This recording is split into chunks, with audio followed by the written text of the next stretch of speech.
উহুদ যুদ্ধের দিন ছিল মুসলমানদের জন্য কঠিন পরীক্ষা।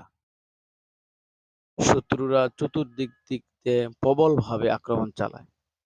নবী করিম সাল্লাল্লাহু আলাইহি সাল্লামের পুরো মুখমণ্ডল রক্তাক্ত হয়ে যায়। সাহাবীরা উদ্বিগ্ন হয়ে পড়ে। নবী করিম সাল্লাল্লাহু আলাইহি সাল্লামের দাঁত মোবারক শহীদ হয়। ক্রোধে নবী করিম সাল্লাল্লাহু আলাইহি সাল্লাম কিচ্ছু বলেননি। নিচের দিকে তাকিয়ে থাকলেন কিছুক্ষণ। কিছুক্ষণ পর নবী করিম সাল্লাল্লাহু আলাইহি সাল্লাম আকাশের দিকে তাকিয়ে বললেন, হে আল্লাহ, আমার কওমকে ক্ষমা করে দাও। তারা কিচ্ছু জানে না। তখন নবী করিম সাল্লাল্লাহু আলাইহি ছিল পুরোপুরি রক্তাক্ত অবস্থায়। তারপরও তিনি তার কওমকে কিচ্ছু বলেননি। ক্ষমা করতে বললেন।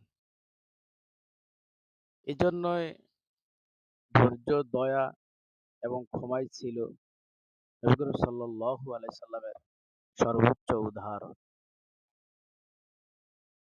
কষ্টের মধ্যে যিনি ক্ষমা করতে পারেন, তিনিই হচ্ছেন সর্বোচ্চ শক্তিশালী।